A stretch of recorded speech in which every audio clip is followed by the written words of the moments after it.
এই ভিডিওতে ত্রিকোণমিতির কোণানুপাতের সূত্র কিভাবে মনে রাখা যায় তা নিয়ে আলোচনা করা হয়েছে। অর্থাৎ সাইন, কস, ট্যান, কট, সেক, কসেকের 0 degree, 30 degree, 45 degree, 60 degree, 90 degree এর মানগুলি কিভাবে মনে রেখে অঙ্ক করা যায় তা নিয়েই এই ভিডিওটা। আশা করি পুরাটা ভিডিও যদি তোমরা মনোযোগ সহকারে দেখো তাহলে অবশ্যই এই মানগুলি মনে রেখে তোমরা অঙ্ক করতে পারবে। তাহলে এবার দেখব কিভাবে এই মানগুলি এলো বা কিভাবে এগুলি মনে রাখবে তোমরা। দেখো, প্রথমে তোমরা কি করবে, এরকম একটা চার্ট বানিয়ে নেবে। দেখো, ঠিক সেম এরকম একটা তোমরা চার্ট বানিয়ে নেবে।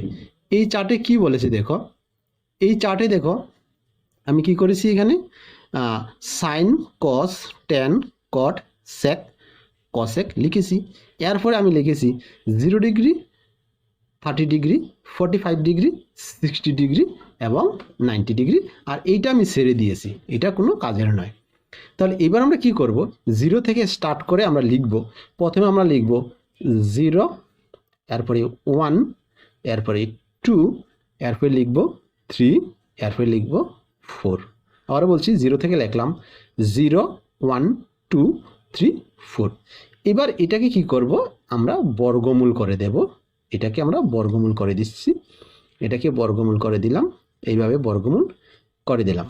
তাহলে এটাকে যদি বর্গমূল করি, এখানে এটাকে বর্গমূল করলে হবে 1, আর এটাকে বর্গমূল করলে হবে 0, আর এটাকে তো বর্গমূল করা যাবে না, √2ই থাকবে, এটা √3 থাকবে। এটাকে বর্গমূল করলে হয়ে যাবে 2।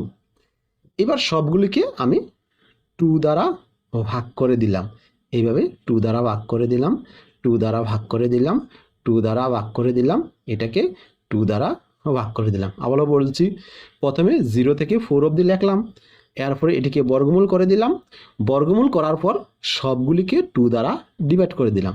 তাহলে 0/2 মানে হচ্ছে 0, 0-রে 2 দ্বারা ডিভাইড করলে 0 হবে। আর 1/2 মানে হাফ হবে। এরপরে √2কে যদি তোমরা 2 দ্বারা ডিভাইড করো তাহলে এইটাকে এটা দ্বারা কাটলে √2 √2 দ্বারা যদি 2-রে কাটো তাহলে হবে √2 নিচে, তাহলে 1/√2 হয়ে গেল। আর এইটা যেরকম আছে এরকমই থাকবে, এটা কাটা যাবে না। তাহলে হলো কি √3/2। আর এই 2 দ্বারা যদি 2কে কাটো তাহলে 2-একে 2, এইটা হয়ে যাবে 1। তাহলে কি দাঁড়ালো, সাইন 0 ডিগ্রির মান হচ্ছে 0, সাইন 30 ডিগ্রির মান হচ্ছে হাফ, সাইন 45 ডিগ্রির মান হচ্ছে 1/√2, সাইন 60 ডিগ্রির মান হচ্ছে √3/2, সাইন 90 ডিগ্রির মান হচ্ছে 1। তাহলে আদারওয়াইজ শুধু সাইনের মানগুলি যদি তোমরা মনে রাখো তাহলেও তোমরা এই টেবিলটা করতে পারবে। তাহলে এবার আমরা কি করব, এটাকে আমরা এদিক থেকে লিখবো, যেমন 1 আমরা এখানে লিখবো, এরপরে লিখবো √3/2, এরপরে লিখবো 1/√2, তারপরে লিখবো হাফ, তারপরে লিখবো 0। এটা প্রথম থেকে শেষ অবধি লিখে নিলাম। প্রথমে এটা লিখলাম, এরপরে এটা লিখলাম, এরপরে এটা, এরপরে এটা, এরপরে এটা। তাহলে এবার দাঁড়ালো কি, cos 0 ডিগ্রির মান হচ্ছে 1, cos 30 ডিগ্রির মান হচ্ছে √3/2, cos 45 এর মান হচ্ছে কি, 45 এর মান দাঁড়ালো 1/√2, cos 60 ডিগ্রির মান হচ্ছে হাফ এবং cos 90 ডিগ্রির মান হচ্ছে 0 ডিগ্রি। এবার আসবো আমরা tan থিটা। মনে রাখবে tan থিটা ইকুয়াল টু কি, tan theta equal to that is tan theta equal to sine by cos. আবার বলছি, এটা মনে রাখতে হবে, tan theta equal to sine by cos. তাহলে সাইন ডিভাইড বাই কস অর্থাৎ 0/1, অর্থাৎ 0কে যদি 1 দ্বারা ডিভাইড করো তাহলে হবে 0। এবার হাফকে যদি √3/2 দ্বারা ডিভাইড করো তাহলে এই 2 ক্যান্সেল হয়ে হবে 1/√3। আর 1/√2 দ্বারা যদি ডিভাইড করো তাহলে হবে 1। আবার যদি এইটাকে যদি হাফ দ্বারা ডিভাইড করো তাহলে 2 ক্যান্সেল হয়ে থাকবে √3। বাট 1কে যদি 0 দ্বারা ডিভাইড করো দ্যাট ইজ 1/0, অর্থাৎ 0 দিয়ে তো কোনো সংখ্যাকে ভাগ যায় না, সেই জন্য এটা হবে অসংজ্ঞাত। অসংজ্ঞাত, তাহলে এখানে আমরা কি লিখবো, অসংজ্ঞাত। সংজ্ঞা, তো যার কোনো সংজ্ঞা দেওয়া যায় না বা আনডিফাইন্ডও বলতে পারি। তাহলে আমরা 10 অবধি পেয়ে গেলাম।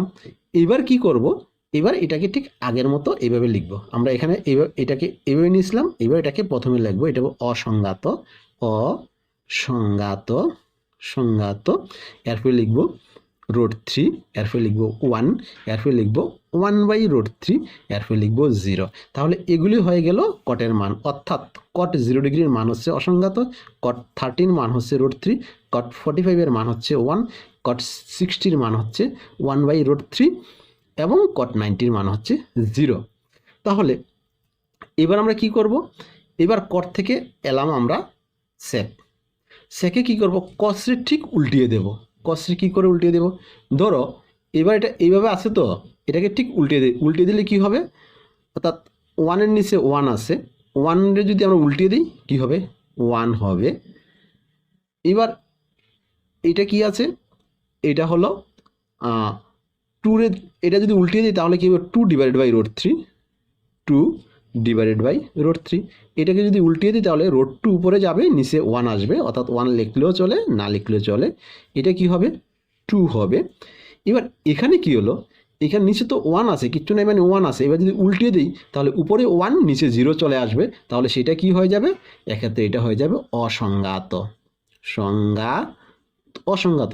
এবার আমরা কি করব, এটা ঠিক আগের মতো লিখে নেব, এখানে অসংজ্ঞাত, অসংজ্ঞাত, এরপরে আসবে 2, এরপরে আসবে √2, এরপরে আসবে এটা 2/√3, এরপরে আসলো 1, বাস হয়ে গেল। এইভাবে তোমরা এগুলিকে, এই মানগুলি মনে রাখতে পারো, অথবা এই টেবিলটা তৈরি করে তোমরা পরীক্ষায় লিখতে পারো।